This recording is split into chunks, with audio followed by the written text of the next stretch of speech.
Blog Talk Radio.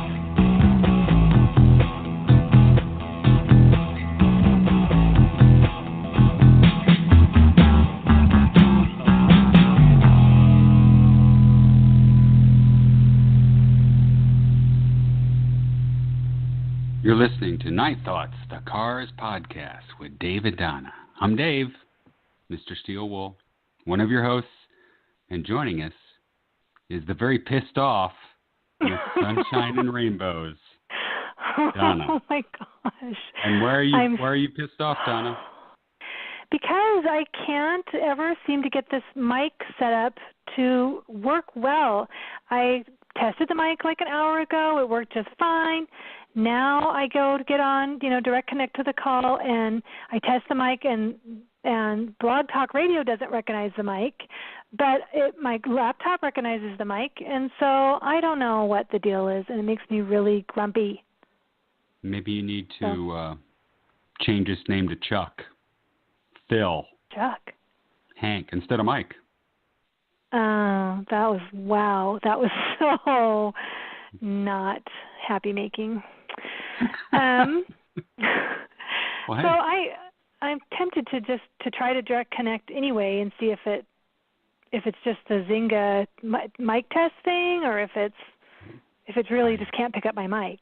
I think the only thing better than having a delay on our podcast, Donna, and sounding like total fucking idiots is to have a double whammy tremolo Donna voice coming through our podcast. Oh my goodness! You'll sound like Lou Gehrig on his farewell speech. Hey, you're the one that told me that sucky audio is our thing. This is Donna. Donna. I'm here tonight to talk about the cars.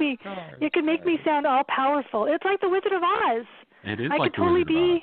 Yeah, don't look behind the curtain, but Yeah. I could turn my dials, smoke, and all sorts of lighting and things. That'd be great. I could do that. Yeah. Right. So right. once again, well, first of all, it seems like a long time since we podcasted, but it has been over a week. But once again, I'm podcasting from my granddaughter's bedroom. And that's plural, by the way, for all you listeners out there. It's granddaughters, 3 of them.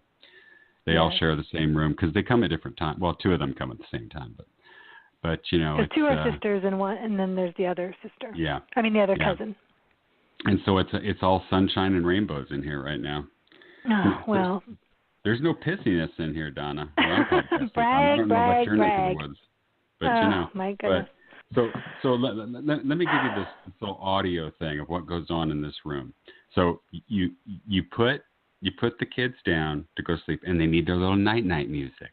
Okay, this is what I start for them.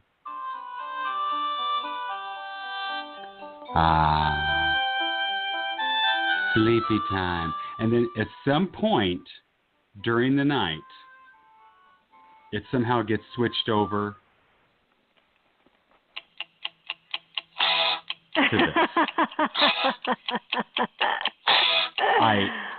I don't think that the 10-month-old is doing it. I suspect the 4-year-old I'm sure it is. Yeah. Sure enough. She's addicted. She loves that stuff. Yeah. Either that or it's turned over to a video of my dog that passed away oh man, it's going on 9-10 years ago. She watched this dog video. And then she has to ask, is Bailey alive or dead? I've told you 10 times the dog's dead. Thanks for bringing it back up. You're trying to make me cry. Yes. Maybe it's going to come to life sometime when she has. I don't know. But anyway, to the news. Hey. Yes. Drop Give me us some a news. line. you want to be on the Midnight Scroll, drop us a line at nightthoughtspodcast@gmail.com. We just want to be loved. Make us feel wanted. Yes. Please and do. Something new in the news. Oh, okay. Some of you people who are looking to get a podcast T-shirt, we've made it possible. So listen carefully on this one. There's a site called TeePublic, and that's TeePublic.com. So if you go to teepublic.com/user, that's USER for you non-spellers, /Night Thoughts. I'll say it again. TeePublic, teepublic.com/user/Night Thoughts. You will be able to get a podcast T-shirt. And Dante, I'm thinking ahead. Donna, Yes.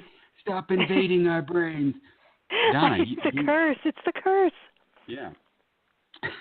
Donna, you know that Dante got his stuff. Yes. He got his bribe stuff, and people might have seen on Facebook that he's getting into that cursed car swag. Something Ferris. I mean, he's rolling in the rock and roll voodoo. You know, he's all over that stuff, even the cassette. It's pretty thrilling. But yeah, so he's got his stuff, and we want to thank him for being a good sport while we shamelessly bribed him. And, yes. And by the way, Dante, you may think it's over, but it's not.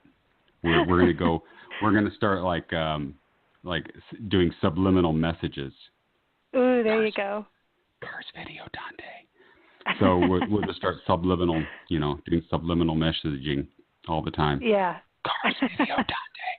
All right. So we are taking calls tonight. And well, are we? So does that work if I'm on the phone? Oh yeah. We can have like 50 people on here at a time. Nice. We're taking calls at 646-668-8583. And I'll say that again, 646-668-8583. And you remember how I was talking, I think like in the first or second podcast, that wouldn't it be totally cool if we could just have the number 646-the-cars? I mean, that would be awesome. But no, they give us a number. So I went through and I tried to make some sense out of this, by using the letters on the keypad to make something that people could easily remember to call in to us. Okay. And so the first one I came up with, you tell me if you like these or not, Donna, because we may go with one. First one is, Oh, Mom, you blood. Oh, Mom, you blood. I think that one's catchy. The other one I came up with is Nino Nutjuff. Hey, Nino Nutjuff. Hey, give us a call at Nino Nutjuff. And then I like that one. My favorite is, hey, we're taking calls tonight. You can give us a call at Ogano Tuckuff. Ogano Tuckuff, which is Polynesian for the cars. I'm pretty sure.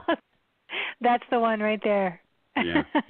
And, believe it or not, we do have a couple calls waiting, Donna. I kid you not. No, we don't. This is not a joke. This is not one of your recordings? Ooh, how exciting. No, it's not one of our recordings. No, one of my recordings.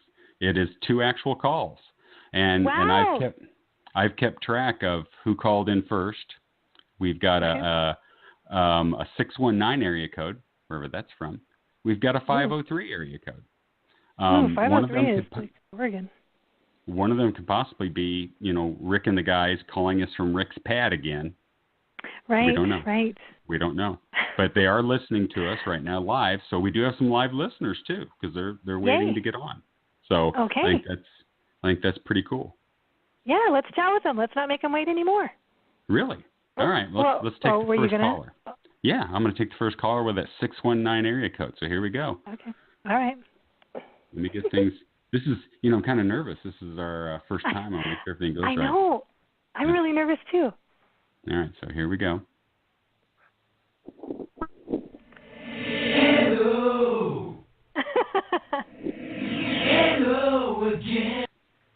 All right, caller from the 619 area code.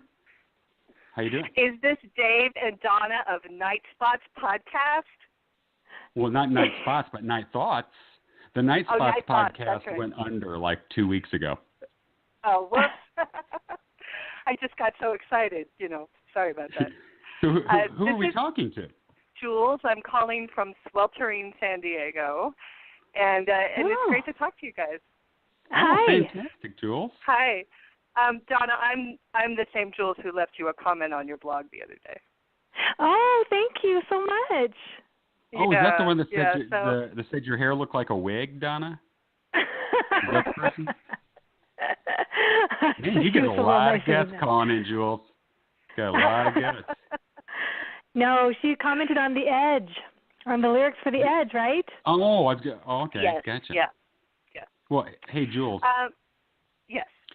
And by the way, listeners, there's nothing better than having two people who are on delay. now all three of us sound like freaking idiots. Just want to let you know, Jules, you are our official first caller.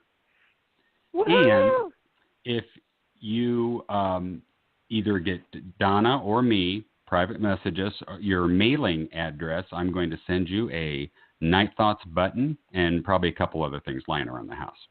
So make sure and do that, okay? Well, thank you very much. I'll send you an email because I know the email address. So is that okay? Oh, yeah. Send it to the email, and that'd be great. And I guarantee it will not be cursed. I was totally going to ask if it was going to be cursed. That's not so like funny. Dante. By the way. I don't want any of that cursed swag, okay? Cars video, Dante. Cars video, Dante. We're being subliminal tonight. Okay, so Jules, I have a specific thing. Go ahead. Okay, I have a specific thing I want to talk to. Speaking of swag, so can I do that? Go for it. Okay, all right. So as we know, because you guys tweeted about it, the video came out for the reissue campaign with the guys talking about how cool it was that they're reissuing these albums with the extra tracks and all that kind of stuff. Mm-hmm. So I wanted to go through point by point, but I'll start with, Donna, did you scream when you saw Greg wearing that Panorama T-shirt? No. You know what? Oh. I need to pull it up. Go ahead. I don't think Donna screamed when she saw Greg wearing that Panorama T-shirt because Greg probably bought it from the same bootleggers we buy our T-shirts from. Oh, okay. So that's not like a real Panorama T-shirt. That it's like a fan-made thing or something. Yeah, I'm sure it was a real official, however official a Panorama T-shirt could be from the Cars. Greg's not going to wear any bootleg stuff, but yeah, go figure. It's that. I have a gray one that's similar to that, but it's the red one, Dave. That I think you have, maybe. Do you have that one? With the panorama circle on the front? I don't admit to anything. All right. Because when I saw that was one of my first thoughts. Is I saw that and I thought, Donna must be screaming because she loves that design. Yeah. Well, I have to confess, I didn't pay that much attention. I didn't watch it over and over, so I didn't scour it for details like I usually do. And I think I was so stunned and trying to process David's Burl Ives look that I just wasn't sure. That's another thing I wanted to talk about. Have a holly jolly Christmas. It's the best time of the year. I don't know if there'll be snow. Yeah, we got it, Burl. I had the whole gamut of emotions. I had looking at Rick and thinking that he's been like in a cryogenic chamber or something because he looks exactly the same. And then I looked at Greg and I'm like, oh, what a cool T-shirt, and looking really good. And he's got the rock and roll hair because, of course, he's on tour with Todd Rundgren right now, who has the entire new Cars lineup except for Elliott. But they're not going to play any Cars songs, unfortunately. So. Wow. That's a whole other podcast, Jules. Yeah, don't get me started true. On that, Jules. Yeah. Okay. And then David, and my mouth just kind of fell open. I was like, wow. Yeah. He's looking great. I mean, he's looking great. I think he. Yeah, no, I mean, it's just a shock to me, I guess. Yeah, because absolutely. as we know, he's so fashionable and so suave, and now he's like, nothing wrong with old bikers. I know and love many old bikers, but I was like, wow. Yeah, he hasn't changed his jeans in years. Yeah, it's funny. It really is. If you haven't seen him for a while, it really is a surprise. And he definitely looks more different than all of the other guys. You know what I mean? Like if you looked at a picture of Greg then and Greg today, you would go, yeah, that's Greg. And if you looked at a picture of Rick then and Rick today, yeah, that's Rick. And if you looked at a picture of David then and a David today, you'd be like, what in the world? But it's not unpleasant. It's not unpleasant. He's aged quite well. He's still quite handsome, just so different. In a couple of months, he may be doing like mall Santa-ing. You know, who knows? I hope so. Well, like if he's got grandkids maybe or something, you know, yeah, he's Santa for life now. Yeah, exactly. You never know. All right. No, well, thank you, Jules, for calling in. I appreciate it. We appreciate it. And make sure and send that email so we can get you that cool Night Thoughts swag that you deserve for being the official first caller. Will do, sir. So thank you, guys. I love the podcast. Oh, thanks, Jules, so much. I'm so glad you called. Okay. All right, then. Take care, guys. Bye. All right. So, Donna, that was our first official call. And we still have another. It's so exciting to me because she reads the blog, she listens to the podcast. That just makes my sunshine and rainbows are just flying all over the room right now. See, doesn't that just, it makes up for your sucky ass mic. It really does. It really does. Yeah. Yay. Well, okay, go ahead with the next one. You want to take another call? Okay, this is the person from the 503 area code, and they've been waiting for 9 minutes, 28 seconds. So that is dedication. So here we go. Yeah. All right. Hey, hello, 503. Welcome to Night Thoughts. You're on the air. And who are we talking to? How many people from Oregon do you know, Donna? Is it Carly? It is. Carly! Hi, Dave. Hi, Donna. Hi, Dave. You know Carly from Twitter? Oh, Carly. Carly, yeah. the other Carly. With a K, Carly. Yeah. Right? Yeah, oh, awesome. Yes, the I've other been Carly. waiting patiently. Well, thank you. How exciting for you to call. I know. I just wanted to call in and tell you guys, you know, that I enjoy the podcast. I really do. It's fun. It's like, you know, listening to two friends talk about their favorite band, and you know, we all love the Cars too. All of us that are listening, and so it's just fun. It's just fun. That is so nice. Yeah. It's funny, Carly, because I couldn't place your face, and then I remembered. Oh yeah, blue heart in a circle. Yes, she never shows her face. I'm kind of a heart freak. Yeah. Yeah. Awesome. But no, I don't do the Facebook and stuff, and so yeah, I'm just kind of one of the Twitter fans, and but I appreciate everything that you post and stuff because you know you post stuff that's you know from Facebook and stuff, and so I really appreciate that. Oh, I just can't get over that you called because you know we've known each other for a while on Twitter, and so to just make this connection is so special. I'm so giddy. I just love it. I thought so too. I was like, hey, I get to gab with Donna and be on a podcast. So now I'm famous, and so yes. Pretty cool. You know what I just realized? Actually, you know, I thought it was pretty cool because the girl that just called before, she said she's from San Diego, and I'm from Oregon. So the West Coast is representing tonight. Yeah, right on. Right on. Here's what I just realized, Carly and Donna, that we were going the wrong route with Dante with the bribe. It's flattery. Carly is flattering the crap out of us.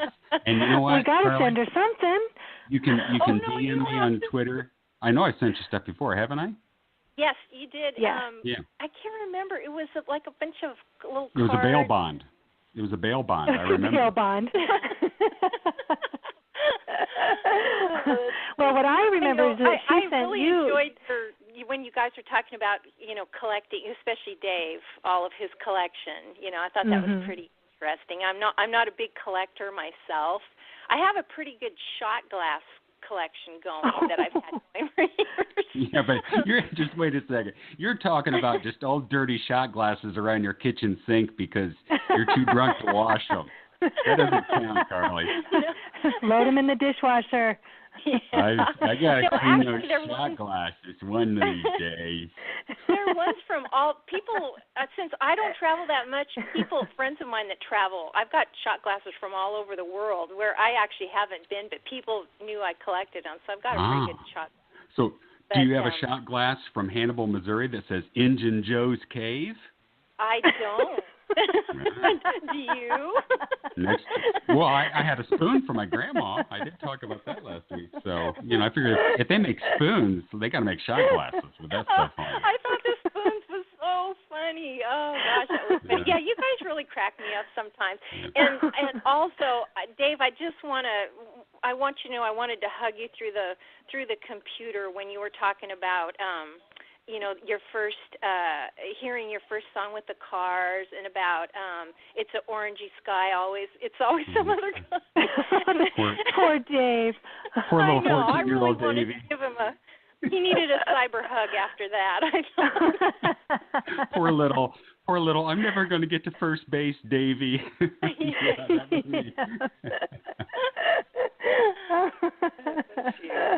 that's Carly. Funny. Seriously though, make sure and DM me your address again, and I'll send you. Okay. We don't have any other callers, so I can stop it right here. I'm drawing the line at Carly. I'll send you a Night Thoughts button. Okay, that sounds. And whatever cool. else I have lying around, who knows? Okay, cool. Okay? I love it. So thanks for being our official second caller ever. I appreciate that, yeah. And I just want to tell you guys I appreciate you again, and I appreciate Donna and all of her digging that she does and puts on her blog. I don't have that in me, but I do wonder stuff, and so it's cool that Donna does that, I think. Oh, thank you.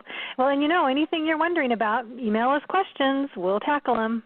Okay, sounds good. All right, well, I guess I'll let you guys get back to it, and keep listening. I'll be listening. Okay. Thanks so much, Thanks, Carly. All right, talk to you guys later. Bye. Bye-bye. All right, so Donna, 2 calls in. 2 calls in, 2 buttons gone. How awesome was that? Yeah, it was nice to have callers. I just Or wonder. just people that we know. I mean, just so cool to have it be people that. Oh yeah, especially Carly when she's like, "How many people do you know in Oregon?" I knew it was her right away, and that just makes me so happy, that connection. Very, very cool, very cool. And I was waiting for somebody to call in and sound like Charlie Brown's teacher. Hi, you're on Night Thoughts. Wah, wah, wah, wah, wah.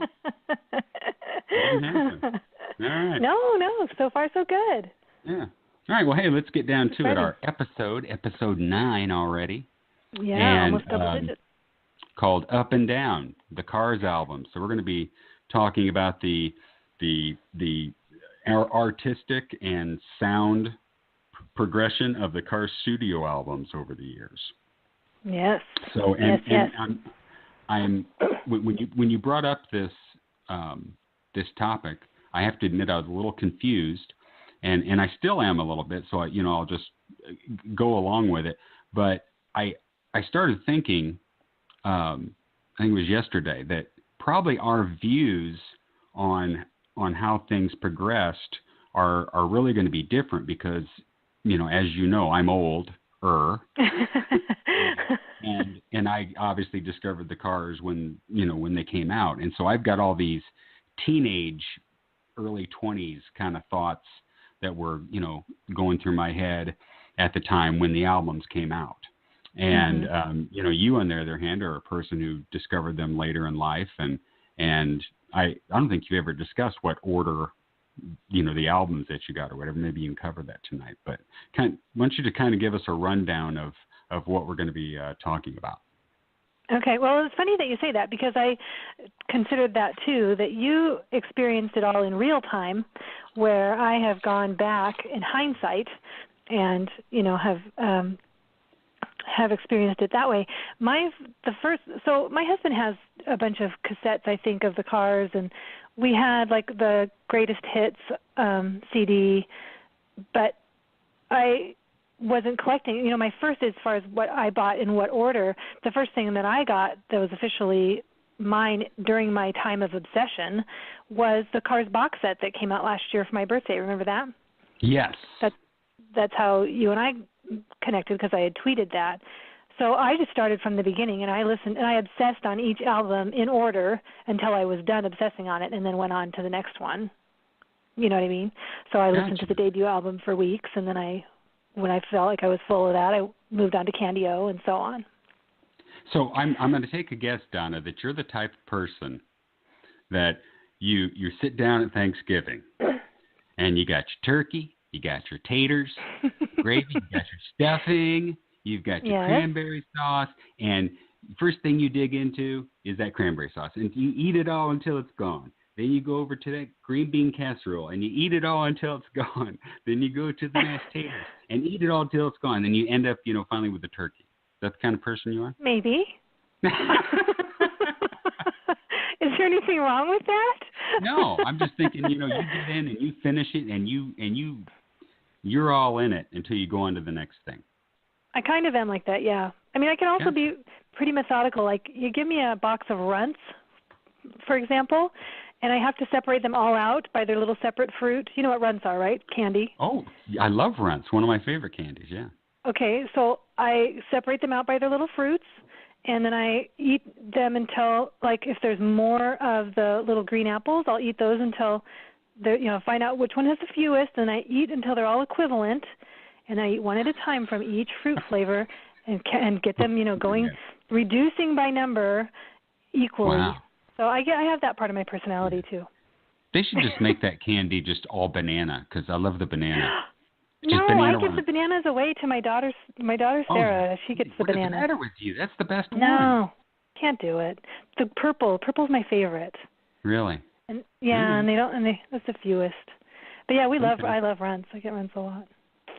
I'm not sure how we got on that, but anyway.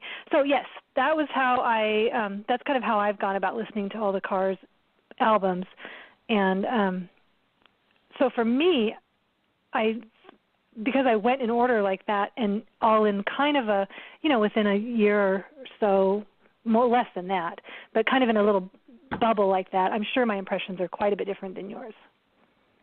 Yeah, and I have my vinyl up here with me. And I was just looking at the sleeves and reminiscing about, looking at these while I was listening and so forth. And, I had vinyl, and then, of course, I had to get cassettes for the car when I started driving. That was a big thing. But, so let's start off with the debut album. Yes. So, sorry. Go ahead.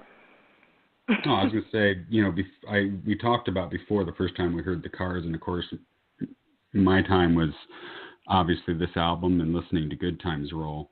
But I think the thing that hit me most about this was the synthesizer throughout it, and I was kind of like Ross on Friends when he made his music. Yeah. Did you ever watch Friends? He had his little keyboard. Kind of, yeah. And I had like 2 or 3 different Casio keyboards.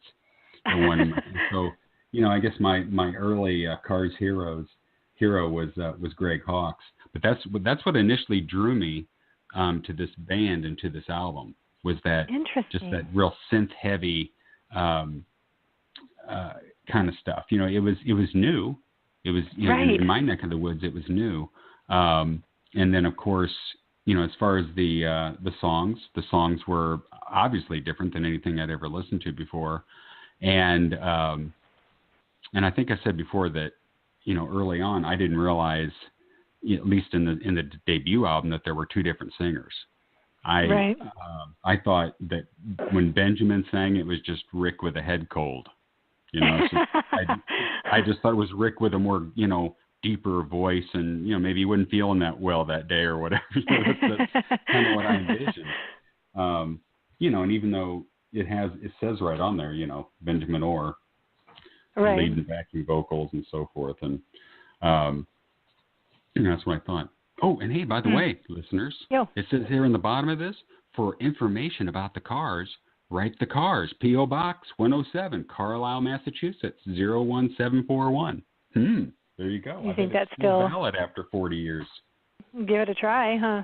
Yeah, just like mailing in those MTV contest things. Yeah. Just like that. Yes, exactly.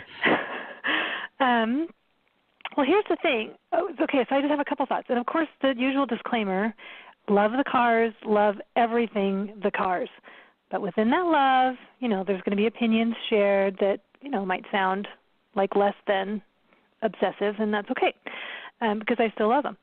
The debut album was, you know, when we start talking about the sound, how they hit the ground running with their sound in 1978, and then as far as albums go, and then how it changed and progressed over the next decade. You know, just wanting to point out, and I'm sure everybody knows this, that, you know, jumping onto the charts during a time when, you know, it was disco, it was Barry Manilow, it was Bee Gees, the Grease soundtrack was on the charts, and you had some hard rock like Queen and Foreigner and Styx, and, you know, there were other things going on, but the Cars sound, it was so unique at the time, and I didn't experience it at the time like you did. You were there and knew that it was different. I've just gone back and read just about everybody who writes about the Cars. That's kind of one of the first things they point out.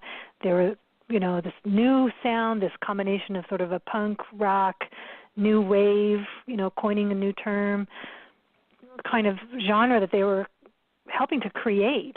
And so they were very distinct and very different. And, you know, you talk about Greg, and to me, as I was writing out my notes for this podcast, Greg really kind of emerged as the hero overall, in the sense that he brought such a unique sound all through their albums. I mean, and it changed. I mean, I felt like his role changed a lot, but and they all were. You know what I mean? They're all constant. It's not one over the other. He just really stood out to me in looking at it from this perspective, that Greg just really was such a backbone in this whole body of work. I mean, what he did was just amazing, really.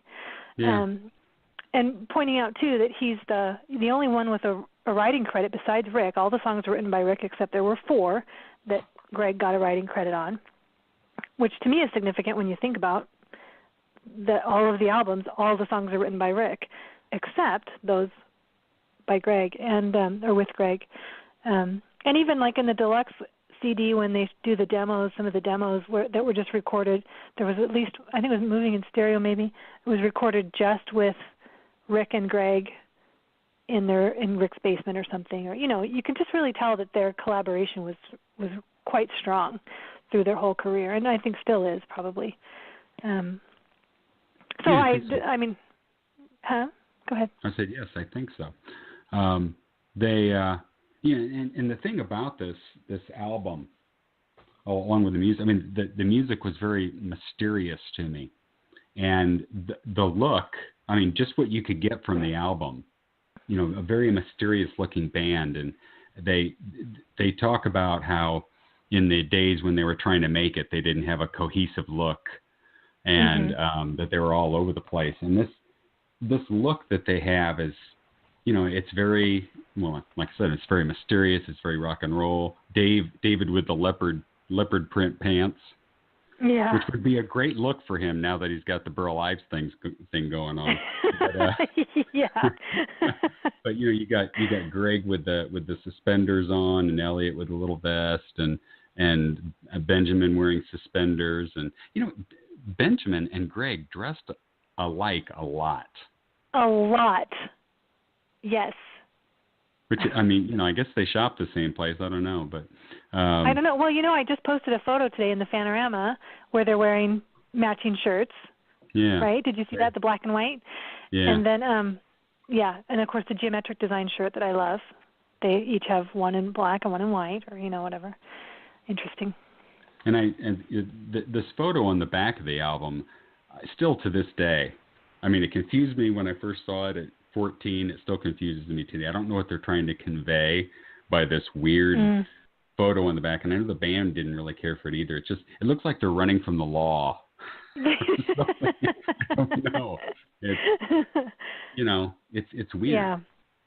I have to confess that on almost all the albums, well, not almost all, several of them, I've thought, gosh, that's an interesting choice of picture. Or, like that, I don't know. I've thought that before, that I think, I wonder who chose those photos, because I don't know that they chose the best one. Some dumbass record executive at Elektra. That's who chose it. Of course. Yeah. Of course. So anyway, they did have a really unique sound. They kind of combined they had the heavy rocking guitar in there with also the poppy synth stuff from Greg, and of course the cryptic lyrics. And to me now, you mentioned about not being able to tell the difference when that first came out about the two singers, and now I'm just like, oh, of course they just sound so different. But that was how Ken and I even got them on the radar again a couple of years ago, was because we were saying, wasn't there two singers? Yeah, I think there was. And what was that? Again, Rick was so in the front, media-wise, especially in the later years, that it was hard to go back and remember that there was more going on there behind the visage of Rick. And kind of doing a segue into Candy O. One of the things that I thought was so freaking cool when I was a teen and this stuff was coming out was the fact that they printed the lyrics in all lowercase.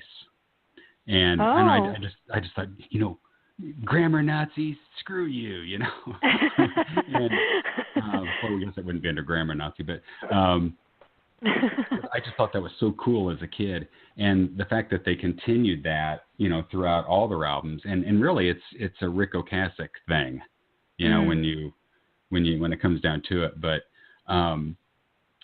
going and getting Candy O on the release day. Now here's my backstory on release day things. Okay. I worked in a mall at a place called Winston's Bakery in our local mall, and I started working there when I was 14. And it wasn't on one of those work permits either. My brother worked there. He got me a job there, and it's like they just pretended I wasn't 14.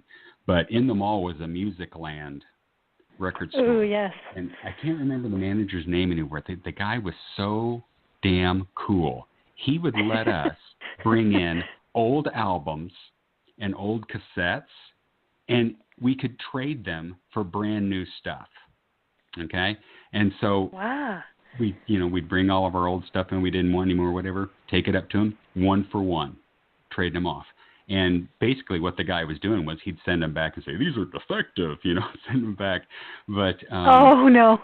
But I always had an in throughout, all the times with the cars with a record store person. I had the Musicland guy through the first 3 albums.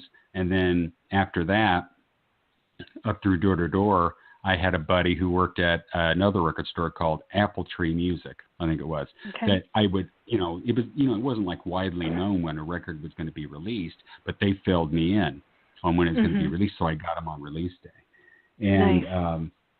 When Candy O was released, there was an older guy that I worked with in Winston's Bakery who liked the cars too. And so we didn't work till at night. So we went to the mall that day, the day of release, and got it. And, I got mine, he got his, and we were leaving, and he put it into his cassette deck. And, hearing Let's Go, because I hadn't heard it on the radio or any other place, for the first time, I just had this vivid memory of driving through that mall parking lot and hearing Let's Go and telling him, hey, crank it up, man, because that was the term you used back then, crank it up. And, cranking it up and just listening to that album for the first time. Just, wow. Really awesome. The thing about the debut album and Candy O album to me is, they had those harmonies that were just, would blow you away in the debut album. And, they've always been known for their great harmonies, but the fact that was so toned down was a big difference between those two albums. So that's kind of a progression there. But I think mostly what struck me about Candy O was that besides Let's Go, my immediate thought was there isn't a really radio-friendly songs on this album, but they were great songs to me. I mean, I loved the whole album immediately, but at that point in time, and I was 15, I couldn't figure how they could play anything else from it besides Let's Go, because Let's Go sounds like it could possibly come off the debut album to me, but the rest of it are just kind of like, I love this, but I don't see how they're going to get any airplay out of this. Interesting. Well, and they didn't really do much with as far as singles went off of that album anyway, right? It's All I Can Do was released as a single, and what else was? Do you remember? I haven't a clue. I haven't a clue. Really quick. Because it wasn't like the debut album where there were smashes on there. You know what I mean? Let's Go seemed to do great, and then they released It's All I Can Do, and that might be it. And It's All I Can Do only went to 41, and as we know, they didn't play it in concert hardly at all, is what we can discern.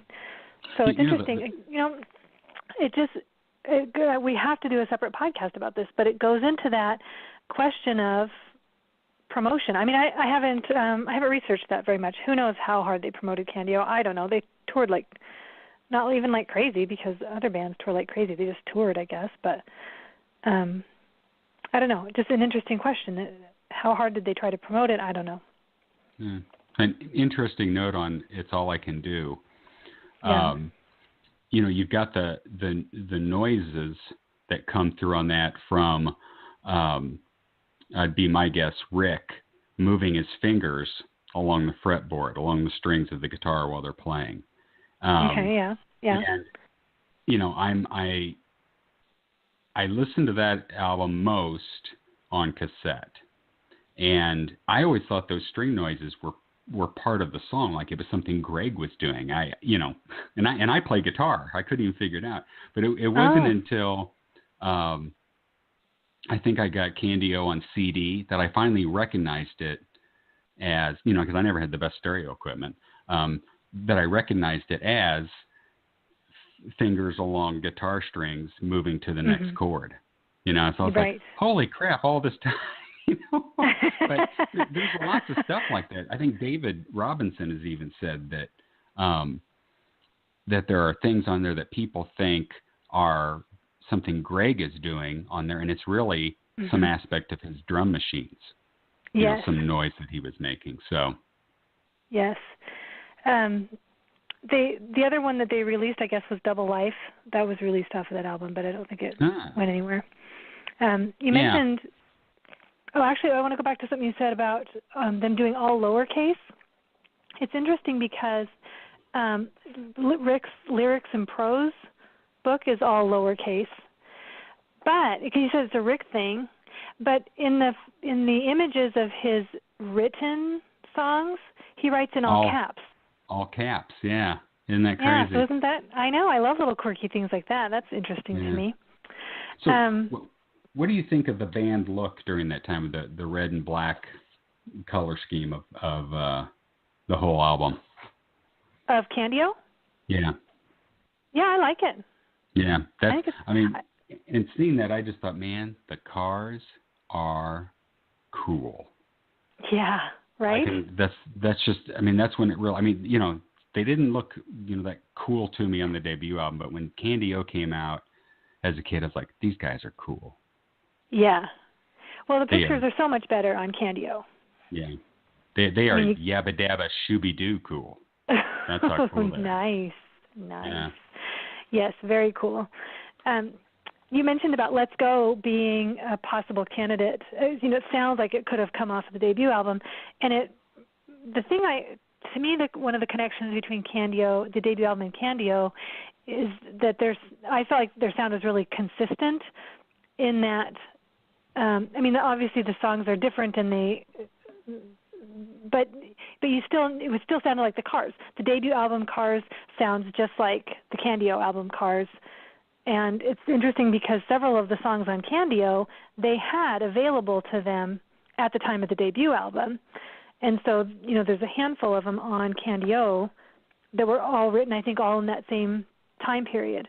Since I Held You and Candy-O and Night Spots, they were performing those, they performed those at Musikladen. They were performing those in concert before Candy-O even came out. Yeah.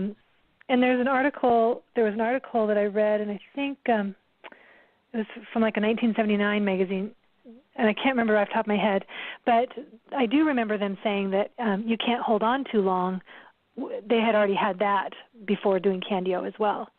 So there was you can tell that they were all in this same bubble kind of, I guess, or where they were creatively was very similar from the first album to the second album. I could have sworn somewhere I read that the song You Might Think could have been a possible song on the debut album, but that they didn't think, they thought it was too risky, that it would be too much. I don't know where I read that. Heck, I probably dreamed it, but that'd be interesting. But, then again, they had songs, that they didn't put on album until later, like Leave or Stay or Tata Way Away. So, yeah. Yeah. Okay, so then they move. Go ahead. I was just going to say, since we have a pause there, hey, people, we can take more callers. 646-668-8583. Or if you want to get real groovy about it, just call us at Nino Nut Jeff. Or if you're Spanish, call in Niño Nut Jeff. All right. Nice. Yes, I would love for callers to call in and tell us what they think about what we're saying about the car sound. Do they agree or disagree? Jules is still connected. Hell, Jules, I may put you back on to say, Jules, what do you think? Yeah. How are we doing so far? Agree or disagree? She's still connected. I see her. Love it. Okay, so then we get to Panorama the next year. And, of course, these albums are all coming out back to back, 1978, 1979, now 1980. Here comes Panorama.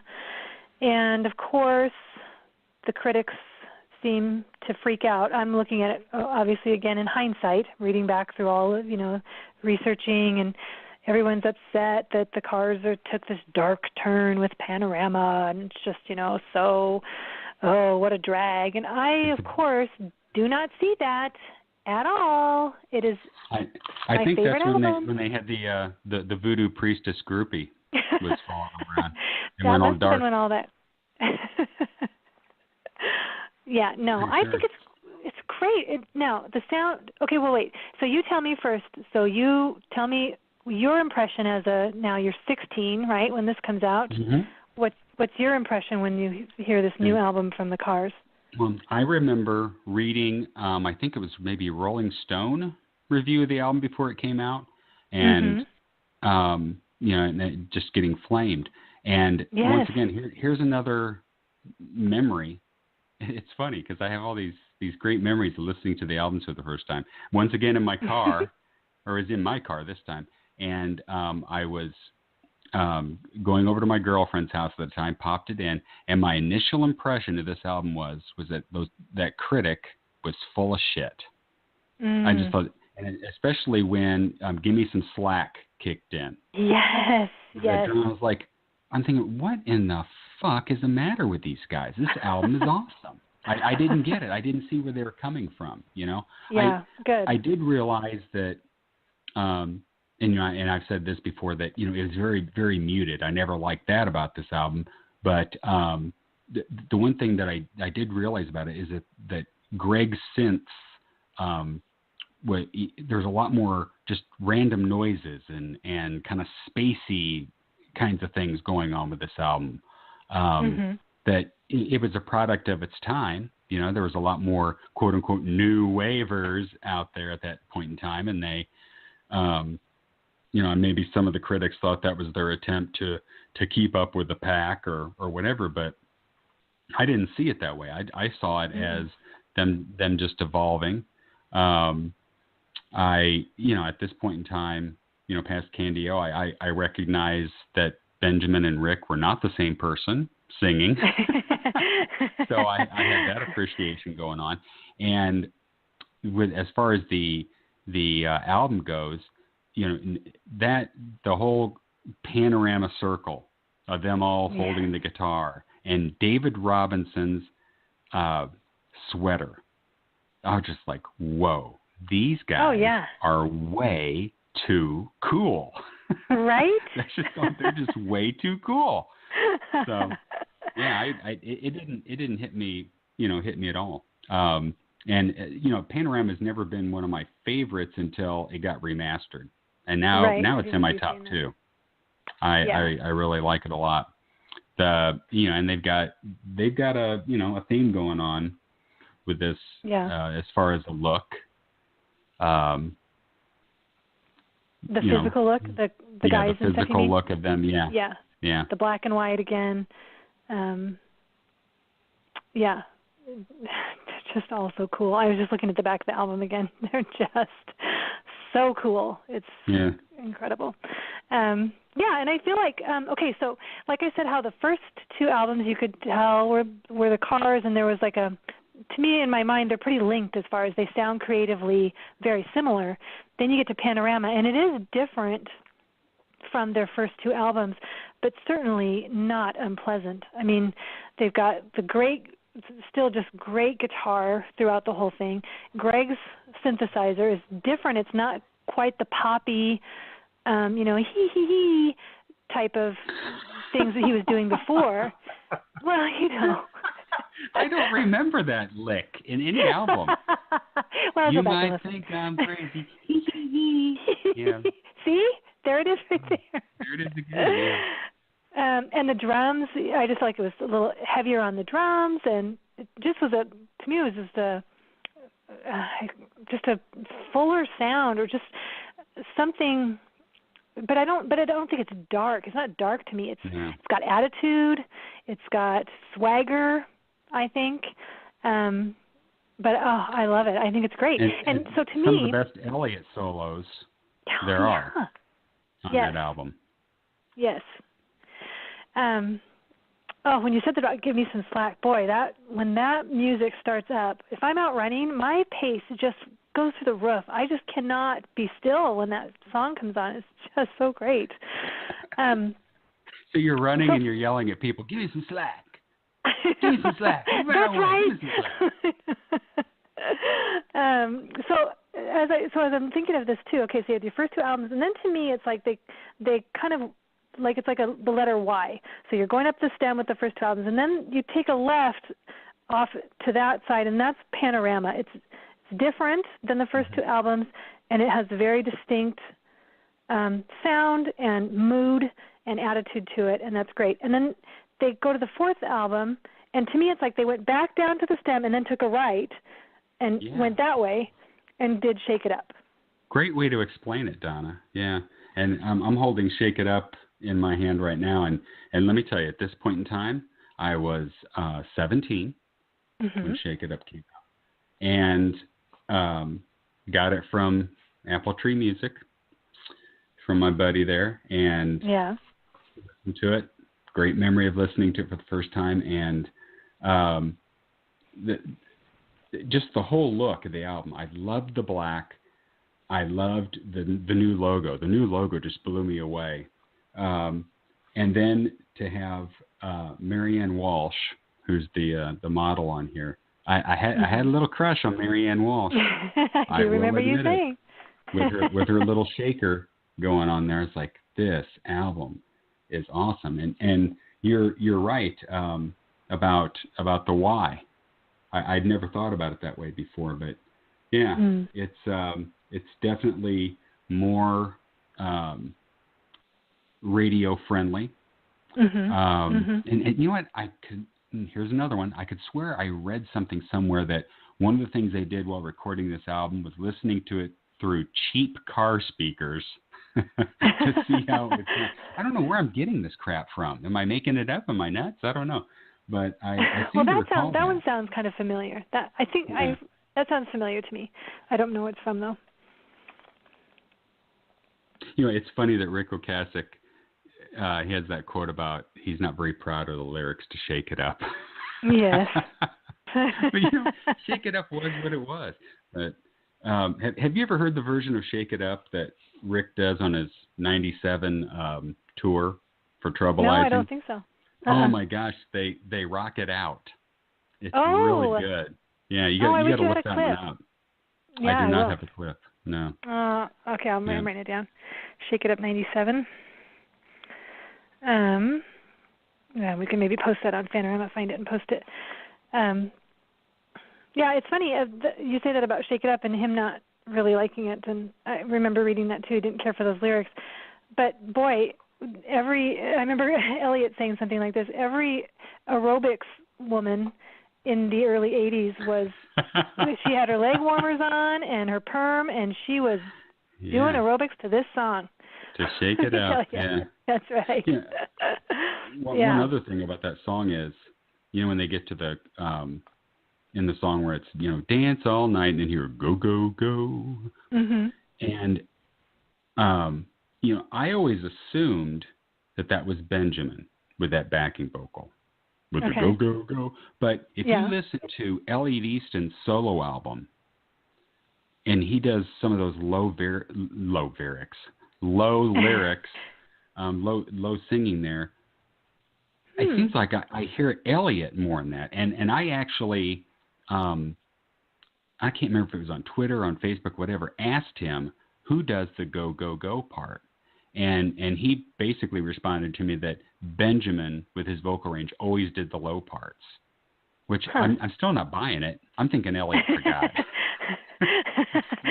I don't know, because it sounds so much like him. You know, he's in there somewhere with that, with that same low. But I'm sure Benjamin was the main low guy.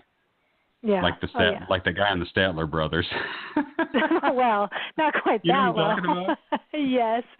Let's see, is it Delilah or what? The bapa, mow, mow. Yeah. Oh, that's funny. Yeah, well, so I definitely think that, you know, when we talk about that why and going in a different way, I definitely feel like Shake It Up is more, it's very poppy, it's very radio friendly, like you said, and to me, the songs are pretty subdued in the sense that there's more synthesizer.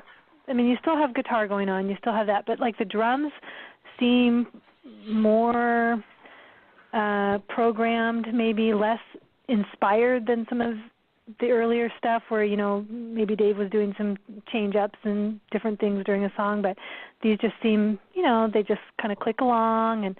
And songs like Since You're Gone, right? I always get that mixed up with Since I Held You. Since You're Gone is pretty subdued. They're just, you know, you got Cruiser, which is still pretty rocking, but even that is so much better live than it was recorded. It's just, I don't know, everything just seems a little toned down on Shake It Up to me. Yeah, I agree. You think? I'm sorry, I see. I was Hey everybody, this is like a Facebook Messenger conversation between Donna and Dave, okay? I get distracted with something, and, you know, being a married woman herself, she picks up on it like in nothing flat. And she knows when I didn't hear exactly everything she just said, and so it's like, Mm-hmm. Yeah. Isn't that the truth? And I'll totally say, Dave? "Are you listening to me?" Yeah. Yeah. I might as well just pull Jules back on here and get her to get her to verbally abuse me too. But poor Dave. Here's what got my attention. Go ahead. I'm looking at my vinyl here, and I just realized because I forgot that those original issue of Heartbeat City, I guess segueing here, had Heartbeat City listed as Jackie. Oh, right. So in my vinyl here, I was looking at the liner notes and the song lyrics, and there it is, Jackie. Nice. And I don't know when those were switched over, but who knows? Yeah. Maybe Jackie screwed up, and they went, "Well, screw you, Jackie. We're changing it to Heartbeat City." That's right. We're changing it up. Well, before you switch over to that, there's something else I was going to say about Shake It Up. What was it? I was just going to say, moving into Heartbeat City, that just pointing out that the first 4 albums then are all produced by Roy Thomas Baker, and so of course there's going to be a consistency of sound because of that. Because now we get into Heartbeat City and we're switching to Robert Mutt Lang, whatever his whole name is. Ex-husband of Shania Twain. Yes. Mutt Lang, you dumbass. How could you cheat on someone like Shania Twain? Holy crap. Yes, well, she probably forgot to say his entire name. She probably called him Mutt, and he was like, "No, you legally have to call me Robert John Mutt Lang." Yeah. That ended it. They were done. I don't get guys like that. Yeah, no. You're married to Shania Twain. What are you doing, Mutt? Yeah, what could possibly be out there that's better? Yeah. Really? Yeah. Yeah. So anyway, so we move into Heartbeat City. We've got a couple years of break in between. They put out an album 78, 79, 80, 81. All the way up through 80. Yep. And now then, we've got a few years break. We've got Heartbeat City, produced by... But in between that time, we had Beatitude from Rick and... Oh, okay. Yes, you know all that. Niagara Falls from Greg. Okay, good. So, to me, there wasn't that much of a break. I had those 2 things going on in there. So so that's what I was just going to say. So when those came out, both of them Niagara Falls too, were you in on that as far as you were aware that he put that out and you went after it? And Okay, go ahead. And, well, first of all, with Rick's solo, when he put that out, Rick has stated before he's never made any difference on what's a Cars song or what's a solo song and this and that, whatever. But, to me, there was and still is a definite difference in that particular album. I mean, he was experimenting. He was going off in different directions, which I think, kind of translates into, what the Cars were evolving into. I mean, when you've got the guy, well, just in the different kind of styles and songs and doing, more kind of ballad, doing more ballads and things like that. Okay. Rick's an eclectic guy, to use one of his own words. Right, description. And so, I just and it was that solo album of his was different. It had the very Carsy.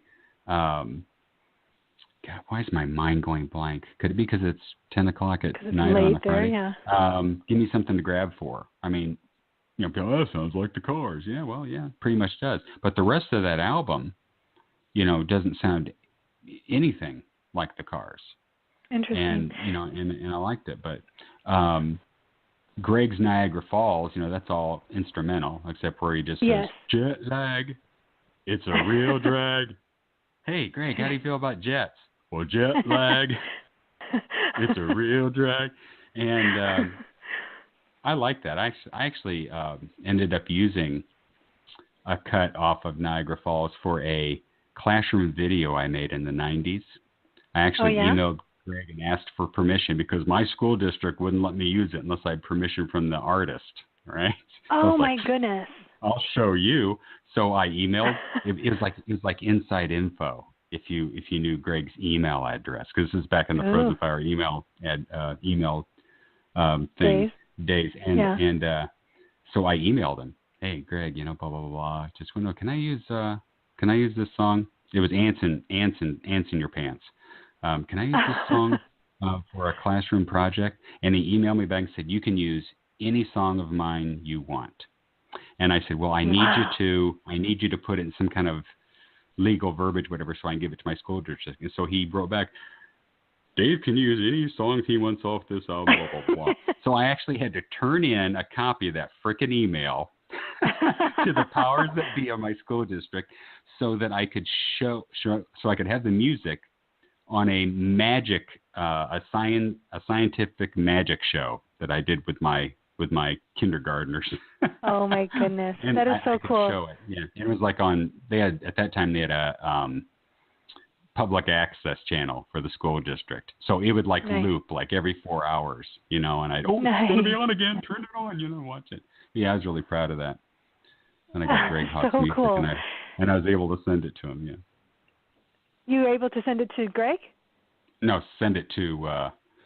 No, actually, I did. I emailed him. Did you send Greg it on my website too. Yay!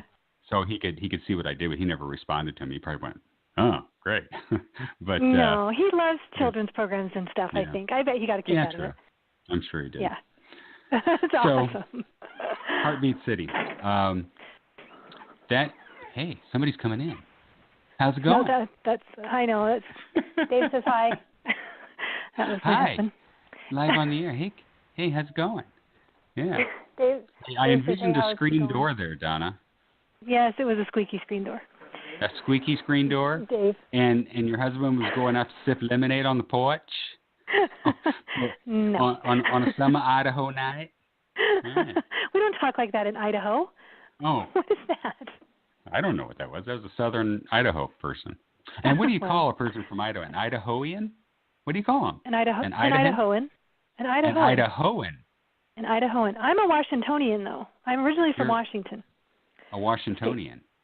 Yeah. I've always been an Illinoisan. An Illinoisan? An Illinoisan? Illinoisan, yeah. Oh, well.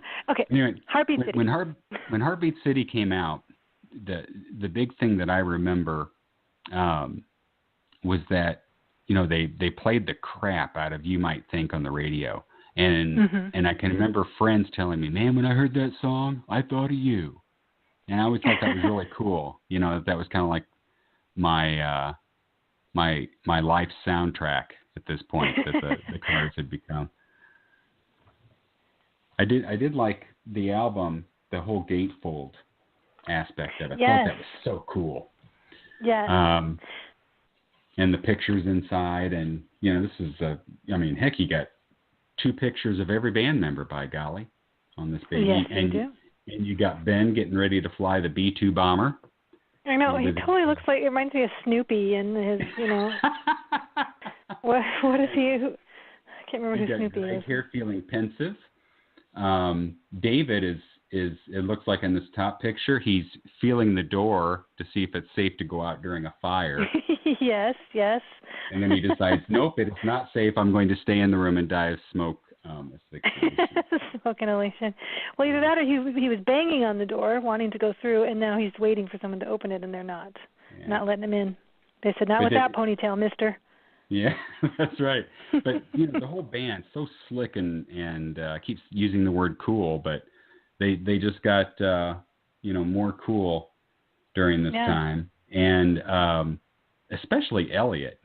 We always make fun of Elliot's hair and stuff like that, but Elliot was in his hair prime during Heartbeat City, by golly. And talk about, he's always a good. I think all of them were good dressers, but during Heartbeat City, Elliot, man, he was dressed to the nines. Yeah. During that period of time. I agree. I think it's interesting. Go ahead. Go ahead. Well, to me, I'm looking at my vinyl too, and when I to me, Heartbeat City, again, just looking at it from a standpoint of progression, it just, like, everything went big with Heartbeat City. They've got, the music is lush and thick with synthesizers and vocals and you know, Robert John Mutt-Lange's signature touch on all of that. The album itself, the artwork is big, the gatefold is big. You know, everything it just seems like it just mushroomed with Heartbeat City. They released the most singles off of this album. Yeah, totally. Very definitive of the 80s sound and the 80s culture and look. They were just huge in that. I mean, interestingly... I'm sorry, go ahead. Go ahead. No, go ahead. I'll save my little Remember, factor. we're on delay. We have to be polite. I know. When I think you're pausing, it's like 2 seconds faster or 2 seconds slower. I have no idea how our delay is, but yeah, you know. I know. That's what I always have to judge. I always have to judge, is he ignoring me or is he waiting for the pause? Yeah. That's always going through my brain. And I know, I can tell when you're just ignoring me or half listening. Exactly. We sound like idiots, and sometimes we sound like rude idiots interrupting each other.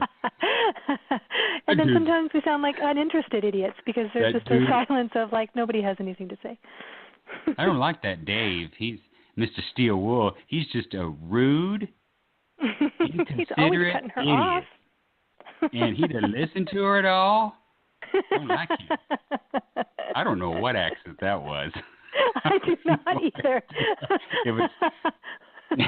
But somebody's out there going, Jed, come here, listen to this. Come here, listen to this rude-ass Mr. Steel Wool Dave. He is so inconsiderate. Do you remember what you were going to say? Because I remember what I was going to say. Yes, I do remember, but you go first. Okay. The one thing I did not like about Heartbeat City, and this sounds so weird, but in my head, and so when Heartbeat City came out, I was, I got to think, I was 20. And is that right? Yes, I was 20. 84. And, so. Yeah, I was 20. Okay. It came out in March, so I was still 20, going on 21. And the thing I didn't like about it was I had this what they call headcanon going on with the album, because they had the Cars, the debut album, and then the next one was called Candy-O with a C, then Panorama with a P, then Shake It Up with an S. All right. So I had in my head canon was that the Cars were going alphabetical with their albums. That's how I viewed it. And then what do? They back it up to H and call it Heartbeat City. All right. I seriously, I was like, what the hell, Cars? It's supposed to be something after S. I don't know what I thought they were going to call it. Like the Cars. I don't know. I don't know what they thought. But that was a thing with me. I was like, Heartbeat City, that doesn't go. It's got to be after S. It doesn't go. Okay, well, we have to pause right there, and I just have to tell you that is just as quirky and weird as me lining up my runts by what fruit they are, and eating them down. You're that little thing that you just revealed, same category. Yeah, I'll agree with you on that one, Donna. I'll agree. That's a strange one. Hey, we agree. We agree on something. Yay! Right. Great. Okay, well, what I was going to say about Heartbeat City is that, again, just falling into that idea that it was just an enlargement of everything that they had been doing. They did release the most singles off of that album, and the other ones they had maybe 3 singles off each album, but this one they had 6 actually official releases, which is the majority of the album, and all of the songs did pretty well. But interestingly, this is what I find, because Heartbeat City sounds so 80s. Like I think of, it sounds very dated. You listen to it and it's 80s music. For all that it did, with the Drive being on Live Aid and the singles all charted high, still their top-selling album is that debut album by a lot. Like, it sold a lot more than Heartbeat City, even though Heartbeat City album peaked at number 3 on the charts, and the Cars were only at number 18. That was their highest position. Still, the debut album completely outsold Heartbeat City. It's kind of weird. I did not know that. I think. Well, that's what I'm here for. And you know what? It would have sold more if it would have been called ZZZ. Just saying. I think that accounts for the differences that everybody was thrown off. They're like, what the hell? Yeah. That's right. No kidding. Well, that explains Door to Door then, because they're going even further back in the alphabet, and that thing that kind of tanked. Hey, I want to throw out a challenge here. If anybody's listening to us live right now, call 646-668-8583. Call 646-668-8583. I dare you to call. I'm double dog daring. I'm triple dog daring. Ooh, a breach of etiquette. There we go. Just going right to the triple dog dare. Yeah. Yeah, Harvey City was so massive in so many ways. And you know, when it comes to Door to Door, you know, by the time that was released, because there was 3 years between those two albums, and of course they had the greatest hits and everything. But you know, you've got another Rick solo, you've got a Benjamin solo, you got Elliott solo in between those two albums, and you know, when Door to Door came out, I was, as far as the look of the whole thing, I mean, this was probably the album that I had the most notice of that when it was coming out. You know, I had a buddy at the record store, and probably a good month and a half.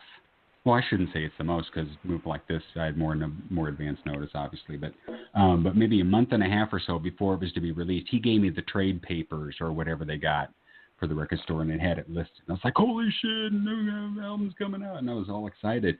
And then, you know, when I got it, you know, it was just a regular old album. No gatefold. You know, there was pictures of the band. And it was, you know, it seemed very subdued to me for some reason. But on the other hand, you know, they're all looking cool, as they do. And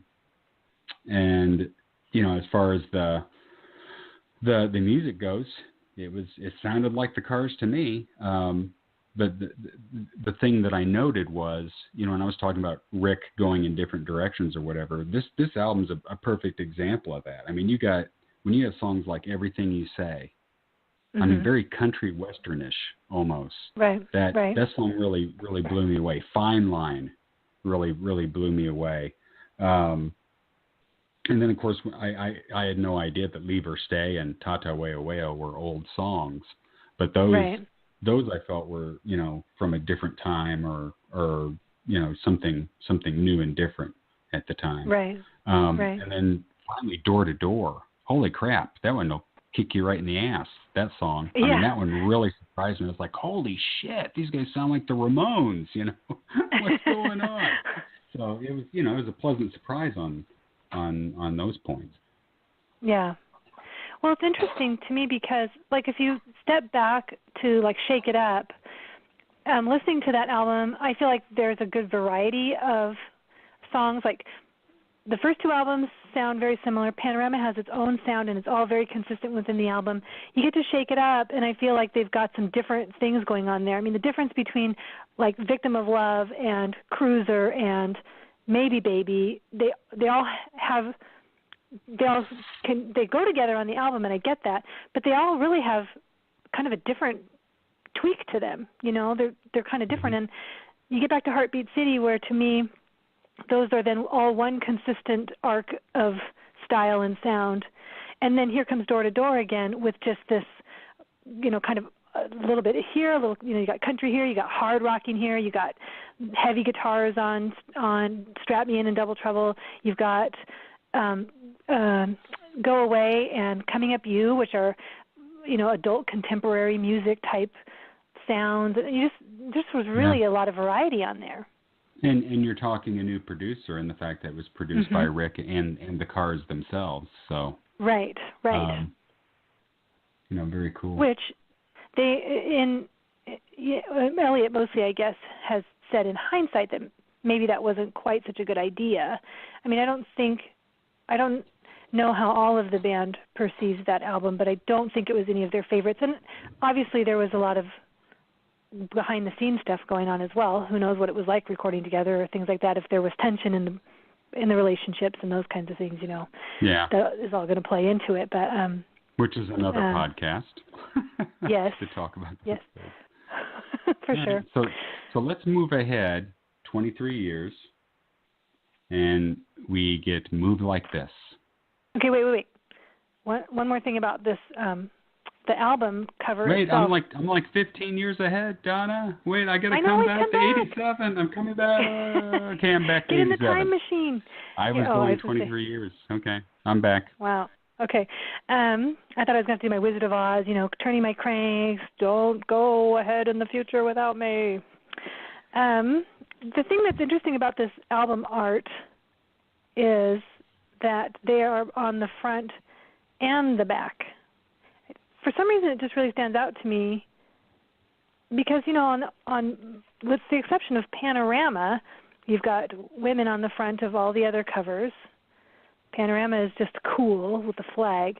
But in this one, you just have that sort of cascading thing of photographs down the front and then the big photographs on the back. And somebody needs to work on their cutting skills because, by golly, those photographs, they use like a butter knife to cut those things out.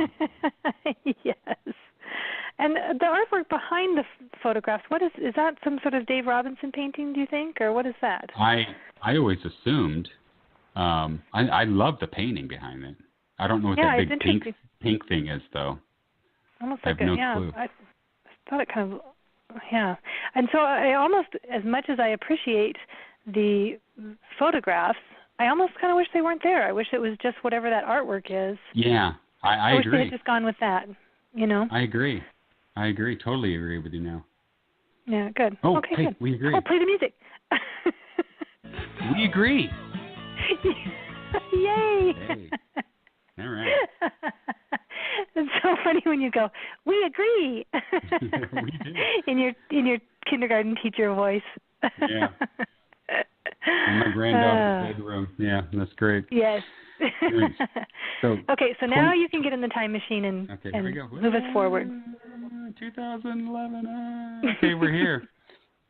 Like this. Gosh, it's a whole different feeling for when that album came out. Because I had all those years where I'd have dreams about a new Cars album coming out. And, and in my dreams, I would see like the album cover and I would hear some of the new music. And of course, I wasn't smart enough to write anything down or record what I remember hearing or whatever in my dreams. But this was like, as cheesy and dumb as it sounds, this is a dream come true to have this come out. Although bittersweet, without Benjamin, but man, just amazing.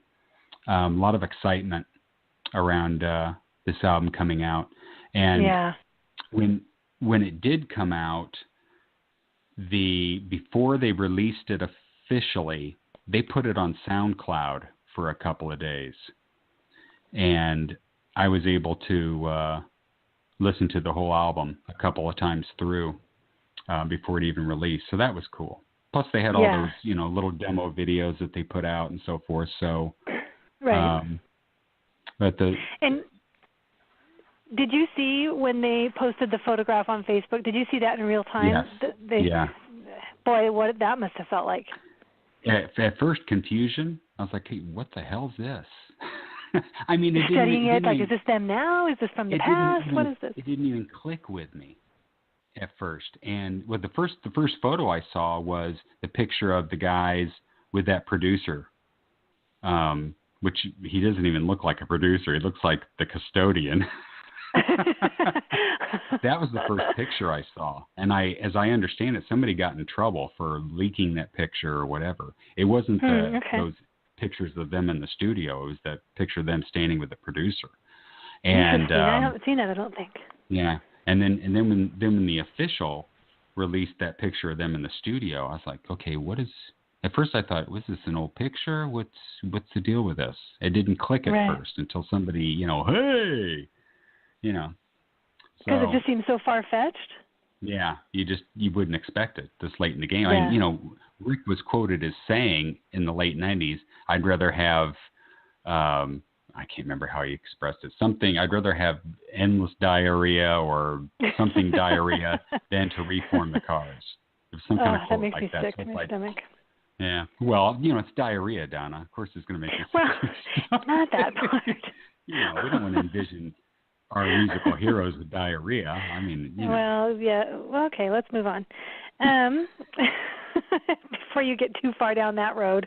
Yeah. Yeah, I can't imagine.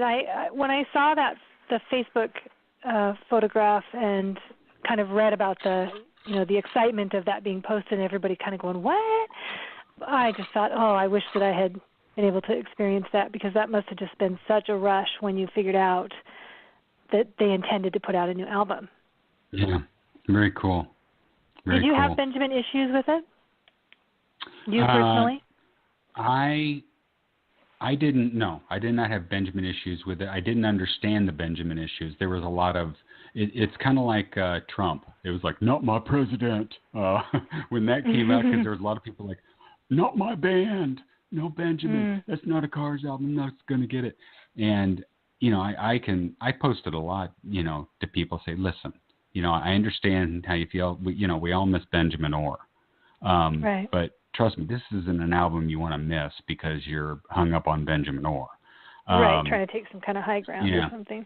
As far as the look of the album, I loved it. I thought it was a great direction for them to go in. Although that cover, I don't know if you're familiar with Safeway stores. Yeah, very. That it looked a lot like their logo. It reminded me of their logo. They got like the four panels and maybe your Safeway's different than ours. Yeah. Well, it reminded me of that, but the songs, when it came to them, when I was listening through to those, Benjamin's voice is definitely missed big time on the backing vocals. And I'm drawing such a blank tonight, but one of the songs on there, it's like I could hear his voice in it, and I know it's not there. Right. But what's the song? I can't even think of the name of the song. I'm so tired. No, I don't have that one. I don't have that one on vinyl. Too late. Keep on knocking. Soon. Nope. Sad song. Nope. Free. Nope. Drag nope. on forever. Take another nope. look. It's only me. Take another it's look. only. Take another look. That song, when I heard that for the first time, I could swear that I could hear Benjamin's voice in the background vocals. But and I thought a lot of that, like when I listened to Rick's solo albums, especially Quick Change World, some of his albums just scream the need for those guys backing vocals. You just get so used to it, and that's kind of how I felt with Move Like This. That Benjamin's the fact that he wasn't on that album was very much missed. There's just a little bit that's missing, but still, on the other hand, I mean, this is a Cars album through and through. Just that sound, that Cars sound. And I'm sure Rick didn't want to sing every song. There's songs on there that I'm sure Benjamin would have done a much better job singing than Rick. Yeah. But yeah, it's and Move Like This is right now it's my favorite album, quite honestly. Oh, really? Maybe it's age, maybe it's because it's the newest. But yeah. I dig it. I listen to it a lot. Especially Too Late. Well, I still want. Yes, I do remember that that's your favorite now. I do want us to do. I really think that we could possibly do an episode per album, and just really get into, the backstories and just things like that, like which songs would have been better with Benjamin, and, really analyzing it. One thing that I felt listening to it definitely was that it's the Cars. I remember Ken coming home and saying, I think this was before my session started, he heard Blue Tip my husband manages a grocery store, and so at work he heard Blue Tip over the speakers or whatever, and he said he immediately knew that's the Cars. I know that's the Cars. They don't announce it's not like a DJ at the grocery store. They just play the songs. And he came home and Googled it, and because he was just like, I know that's the Cars immediately. And that's true. That album, you listen to it, and it's, what's the other guy that did the podcast that you sent me the file for? Eddie. In that podcast, he said, I think it was him or one of the guys that was on the phone, said, this sounds like the next song, the next album in the progression, as if no time had passed. They did, Heartbeat City, they did Door to Door, and then they did Move Like This, and it's just part of the flow. It's just was such a natural output. Acknowledging, of course, that it would have been better with Benjamin, but even without Benjamin, it's the Cars. Yeah.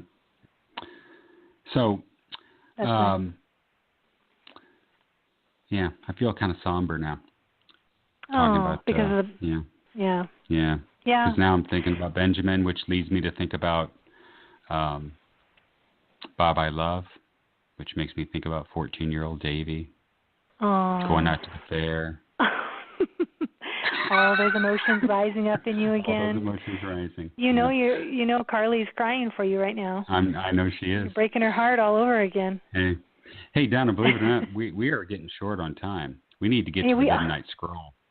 Yes, let's do it. You have some Midnight Scroll? Let's do some Midnight Scroll. Yay, I'm excited.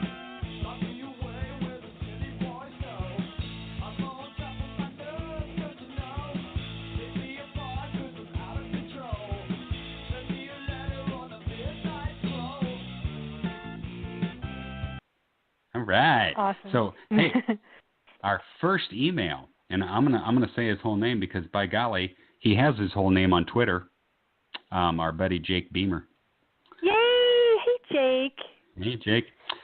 Jake writes in. He says, "Hi, it's Jake from Twitter. First question: Self-titled is so perfect, but if you had to choose a least favorite, weakest song, what and why?" Go for it, Donna. What's your weakest song on the debut? I'll do it. No. The weakest song on the debut is I'm in Touch with Your World. No. Nope. Yeah. Well, to me it is. Well, Jake's asking both of us, Donna. Jake. Wow, Jake really? You think? Yeah. I do. I just, how do I put it? It's just, I think in putting it in perspective with the rest of the album, it really sticks out as something really odd. Yeah, in there. It's quirky, for sure. And now that we've been privy to hearing it, Take What You Want, Hotel Queenie, any one of those other songs that came from that time period would have fit in better than I'm in Touch with Your World. Better than? Yep. Oh. It's my thoughts. It may be right, it may be wrong, but it's how I feel. Wow. Well, I'm pretty sure it's wrong. So. Okay. What's kidding. Yours? I don't know because Jake, you stumped Donna, Jake. Well, I just feel so disloyal choosing any of the songs. They're like he said, the album is so perfect. But I might I can't even. Well, I'll give you this one. He's got a second question. What's your favorite, strongest song off each album? Oh, okay. Just go down the line. Bye Bye. Okay, Bye Bye Love is my Desert Island song. Candy-O? On Candy-O would probably have to be Let's Go. Not necessarily my favorite, but if she's asking what the strongest one is, Let's Go, I always listen to. Well, that's probably my favorite. On Panorama, I would have to say maybe Down Boys or Give Me Some Slack. They're all too good. Shake It Up Jake, would be... Donna can't make up her mind. Here's the thing. Okay, let's also explain I'll ask her to what our... the meaning of life is, Jake. You'll be here all night. Let me just say that Jake and everyone else is listening. Dave doesn't let me read the emails in advance. Do you even read them, Dave, in advance? No, I don't. So it takes me totally off the cuff. That I need to think things through a little bit, and I can't right now. So yeah. Okay, so on Shake It Up, I would have to say probably Since You're Gone. Oh, Think It Over is so good too. See what I mean? See what I mean? I know. Heartbeat City would be would probably be. Can you imagine how long it takes Donna's husband to get her to pick some place to go to dinner? Oh, Stop. I Maybe really like Red Robin, but Olive Garden. I just don't know. David Curry. Those are literally what it comes down to. Red Robin and Olive Garden. Really? Awesome. Literally. Yeah. Crack me up. Okay, so Heartbeat City, I would say probably Heartbeat City or Stranger Eyes. Love those. And Door to Door would be Go Away. That one I can do easy. Okay. Move Like This? Move Like This would be Free. Awesome. Free's my favorite. Yeah. Okay, your turn. Oh, I don't know. It's so hard. No, easy. Just what I needed, debut. I will go with It's All I Can Do off of Candia, which is one of my top car songs. Panorama, I will go with Running to You, has always been a favorite of mine. Shake It Up, I'm Not the One. Ooh. Heartbeat City, You Might Think. Oh, Magic is a close one, though. Not to sound like Donna. Door to Door, Coming Up You. And Move Like This, Too Late, which I've already said. Yeah, and by the way, get this. Jake has his phone number at the bottom of his email. Oh, should we call Jake? It's probably really big. We should call up Jake. Oh, if only we could call up Jake. Wouldn't that be hilarious? Oh, I know. What time zone is he in? If he was in my, what's his area code? What's his area code? 520. 520. Yeah. He's got to be over here somewhere. Yeah. That'd be awesome to call him, though. Oh, he's in Tucson. He's in Arizona. Tucson, Arizona. All right. Okay. Our last email. Okay, so if I had to cut one from the debut album, it might be Don't You Stop or Good Times Roll. Okay. I don't want to get you started, so I'm just going to agree. Okay, I know. I'm clipping my lip. Go ahead. Have you ever gotten all the way into the parking lot of Red Robin, Donna, and then you just say to your hubby, "Oh, I'm thinking Olive Garden now." No. Okay, just wondering. All right, so our next one is from Charles. I don't know how Charles posts on social media, so I'll just say Charles. Charles wrote to us, and he says, "Dear Dave, why can't Donna make a fucking decision? No, he did What not. the hell is wrong with her? Sincerely, Chuck." Sincerely, Chuck. No, it says, in all seriousness, it says, "I'm glad you are doing these podcasts, but I'm way behind, so this might be already answered. Okay. What the fuck is wrong with Donna?" Yeah, it's already been answered, Chuck. No, he did not. Now, here's the question. All right, first time I'm hearing this question too, Donna, and I bet I can come up with an answer quicker than you. Challenge accepted. Go. All right. Do we have any idea if the surviving Cars have plans to play or record together again? Yes. Oh, sorry. I was saying... trying to come up with an answer faster than you. Oh, I thought you knew something I didn't know. Ooh, that'd be exciting. You know what? I think the only hint that we've gotten anything towards that is both ways. I can remember somebody tweeting Elliot and him just saying something effective, I've got the empty hearts going on, but when they're ready to do it, I guess we could do it. And then you've got David stating something about, well, next year is the 40th anniversary. Right. I don't know. I think it depends on Rick, obviously, and if he's got material written or whatever. They need something. I mean, it's been 6 years since they put something out. It's been longer than that since Rick put out an album. His last album came out in 2005. So something needs to come out. I would hope, I would dream, I pray that they do put something out again, and next year would be awesome. It would just be real awesome, and not just reissues of stuff. I mean, just something new. But if we have any idea, no, there's nothing. No, we don't have any inside info. No, and they're always they're pretty cryptic about, Yeah. I felt like David's comment, that recent comment that he made was, that could be anything. Yeah. I mean, I don't think it was like a push in the direction of, we're going to do something new next year. It's just, we'll just see, Yeah. So. But I always think of my late wife Angela, who would tell me, Rick Ocasek could put out an album of farts and you'd buy it. God bless her. I love that line. And I would say, yeah, you're right, honey. I would. Rick farts. Hey, all right. Nailed it. Nailed it. Yeah.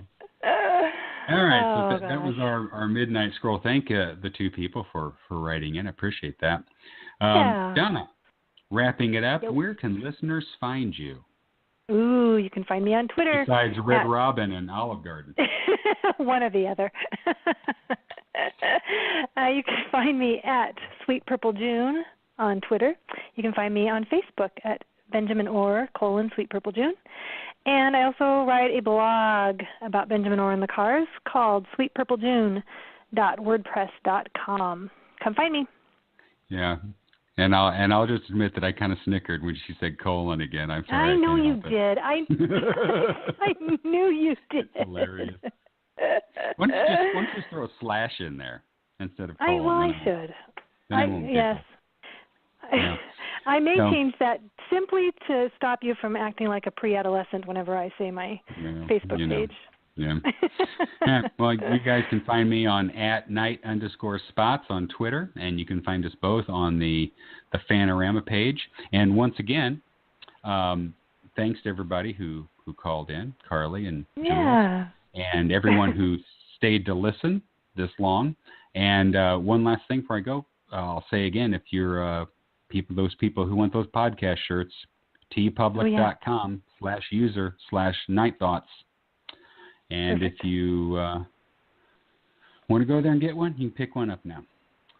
So we're off the hook for that one, Donna. All right, so that's all for this week's edition of Night Thoughts. I want to thank everyone for listening live and those who wrote into us, as I'm saying again. And as the shepherd said, what did the shepherd say, Donna? I don't know. What did the shepherd say? I said it last time. As the shepherd said, let's get the flock out of here. Oh, my gosh. All right. The flock. Yeah. Bye. Goodbye.